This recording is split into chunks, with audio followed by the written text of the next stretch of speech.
بسم الله الرحمن الرحیم.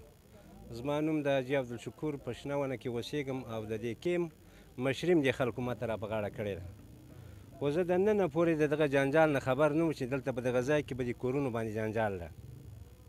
نن چې کله خبر شوم راغللم، دا خپلو خلکو ته مې وزر کړی دی، پاکستاني ورونو ته مې وزر کړی ده چې دا معامله په خبرو باندې به حل کوو.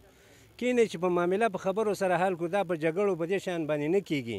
هغو خپل زور کاوه، د خپل زور سره یې د زموږ هغه کوم کس چې و هغه یې په موبایل کې واچاوه.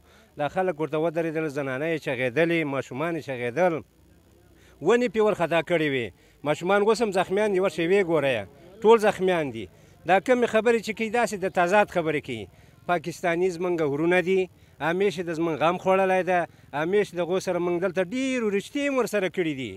ټول ورسره داسې یو چې ښه ورسره دغه یو. خو هسې بعضې یو کس راشي یو خبره د مهاجرو د پاکستاني په مابین کې وکړي، یو تضاد جوړوي. دا تضاد موږ د هېڅ چا سره نه لرو، نه د پاکستاني سره لرو، نه پاکستاني موږ سره لرو. یو نیم پیدا کېږي لکه دغه ورور غوندې اوس جذباتو کې راغی چې زه دا کوم او زه دا کومه. هېڅ هم نه شي کولی. حکومت شته. موږ دغلته چې پراته یي د 40 کلونه پراته یي، د دې حکومت په اجازه پراته یي، د یونیسیار په اجازه پراته یي. چې کله موږ ته حکومت وایي، حکومت هغه د جلیزو ورته وویل، جلیزو نه لاړل، کچه ګړۍ ته یې وویل، کچه ګړۍ لاړل. که موږ ته حکومت و د یونیسیار ووایي چې زه د دې ځای نه موږ نه چا سره جګړې کوو، نه موږ چا سره ظلم کوو، نه چا سره درېږو، نه دې خلک ظلم را سره کوي. ښه په دوه په تکبیر باندې تیزو هېڅ خبره نشته ده، هېڅ مسله نشته ده. او دا بعضې خلک راځي یو تضاد جوړوي د مهاجرو په مابین کې، یا دوی پاکستاني زموږ نه خفه کوي یا مهاجر خفه کېږي. موږ دا خفتیانونه د چا سره نه کوو، نه د تضاد خبرې کوو. موږ ډېر خوشحاله یو، د مشرانو نه یې رانیولې د کشرانو پورې خوشحاله یو. خو دا بعضې خبرې یا د څوکۍ نه تاڼهدان راغلی ده یا بل شی راغلی ده، په زور باندې هغه لارې تاسې ولیدلې خرابې کړي دي.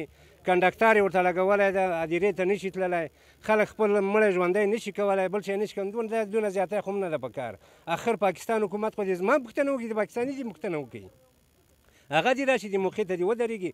که چېرته موږ کې پړی، موږ کې ملامتیایي، موږ ته دې ووایي چې زه وروره موږ به اعتبار کړو، نن به اعتبار کړو. که موږ کې نه وي، دوی ته دې قناعت ورکړي چې وروره ولې په دې خلکو باندې لګېږئ. همدغو خلکو 6 میاشتې کېږي دا ځای اخیستی ده. ما ته دا اطلاع مخکې راغلی ده، اوبه یې پرې بندې کړې وې. اوبه دا ماشین دا ټیول په اجازه وهل شوی ده، موږ په خپلو پیسو وهلی ده، موږ ته هېچ چا نه ده وهلی. دا اوس هغلته دلته 100 روپۍ په کور باندې کړي، دا چې ورکوي 100 روپۍ چې ورکوم اوبه راخوش کړي، چې نه ورکوم نه راخوش کړي. ټول مصارف موږ کړي دي، ټول مصارف دغو مهاجرو کړي دي، په خپل سر باندې کړي دي. نه په زور باندې شوې ده، نه دا شوي په اجازه یې دا ټیول وهلی ده، په اجازه باندې هر معامله ده، نه د زور د زیاتي خبره ده. دا ټول هسې ظلم کوي، زیاتی کوي، ناروا کوي، زموږ سره بلکل ناروا کوي دا خلک.